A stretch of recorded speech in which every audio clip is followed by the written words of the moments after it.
অনেকে বলে গণপরিষদ আগে দিতে হবে। কেন ভাই, বাংলাদেশ কি বিচ্ছিন্ন হয়ে গেছিল যে গণপরিষদ দিতে হবে?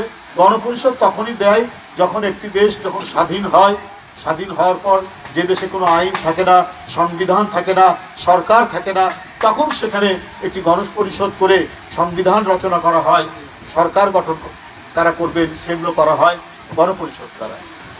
আমাদের এই দেশ এই ভূখণ্ড তো পেয়েছি 1971 সালে 16 ডিসেম্বর 9 মাস যুদ্ধ করে।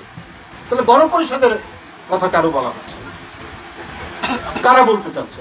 আলিম এখানে একটা বক্তব্য রেখেছেন কোন একটি রাজনৈতিক দলকে নিয়ে, তাদের 71 সালের ভূমিকা নিয়ে প্রশ্ন আছে।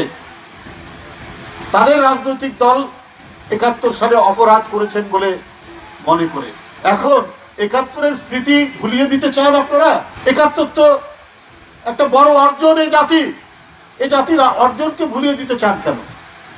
যে দ্বিতীয় স্বাধীনতার কথা বলেন, গণপরিষদের কথা বলেন, এগুলো যারা 71-এ যাদের ভূমিকা অত্যন্ত বিতর্কিত ছিল এবং যাদের রাজনৈতিক দল 71 সালে বিতর্কিত ভূমিকা, অপরাধমূলক ভূমিকা পালন করেছেন, তারা না হয় তাদের সেই স্মৃতিকে ভুলিয়ে দেওয়ার জন্য এখন এই কথা বলছে।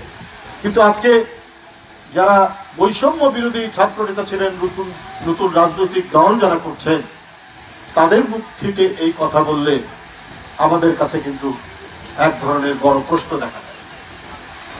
আপনারা কার কথায় কান দিয়ে এই সমস্ত কথা বলছেন? এই সমস্ত কথা বলা ঠিক হবে না। সংস্কারের কথা বলে আপনারা লুকোচুরি খেলছেন জনগণের সাথে। একবার বলেন ডিসেম্বর, একবার বলেন মার্চ, একবার বলেন জুন। কেন এই লুকোচুরি খেলা? অন্তর্বর্তীকালীন সরকার কেন এই লুকোচুরি করছেন? একবার বললেন যে ডিসেম্বরেই হবে, আবার বলছেন মার্চ, আবার জুন, আবার ডিসেম্বর। এটা কেন? সংস্কার তো চলমান প্রক্রিয়া। সংস্কার তো করবে এর আইনি প্রক্রিয়া, এটা করবে জনগণের দ্বারা নির্বাচিত যে সংসদ, এবং যারা সরকারে আসবে তারা সংস্কারকে আইনীকরণ করবে।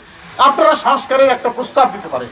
এদিকে 5ই আগস্ট থেকে 5 মাস, আর এদিকে যদি ডিসেম্বরও আমরা ধরি, তাহলে 1 বছর 5 মাসের মধ্যে কি কি সুপারিশ করা যায়, তো সেটা কি করা যায় না? সেটা তো নিশ্চয়ই করা যায়। যাদেরকে র্যাব গুলি করেছে, যাদেরকে পুলিশ গুলি করেছে, যাদেরকে হেলিকপ্টার থেকে গুলি করা হয়েছে, যে রক্তাক্ত জনস্রোত তৈরি করা হয়েছিল, রক্তস্রোত যেটা বইয়ে দিয়েছিল শেখ হাসিনা, তাদের বিচার করতে এত সময় লাগবে কেন? আর ওই বিচারের নাম করে জনগণের অধিকার কেন কেড়ে নিচ্ছেন? জনগণ কেন তার নির্বাচিত মনোনীত তাদের ব্যক্তি প্রতিনিধিকার নির্বাচিত করতে পারবে না? নানা কথা বলছেন যে আন্দোলন কি হয়েছে, কি বলে যে নির্বাচনের জন্য। অবশ্যই গণতন্ত্র কেড়ে নিয়েছিল শেখ হাসিনা, ভোটারদেরকে ভোট কেন্দ্রে যেতে দেয়নি, ভোট কেন্দ্রে গরু, বাছুর, কুকুর ঘুরে বেরিয়েছে।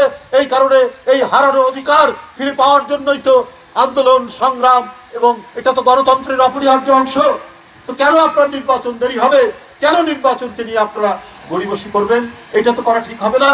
আজকে অন্তর্বর্তীকালীন সরকারের যত দায়িত্ব, সেই দায়িত্ব পালন না করে আপনারা শুধু এদিকে মনোযোগ দিচ্ছেন এত কিছু, আর নিজেদের কাজ সেটা তো করছেন না।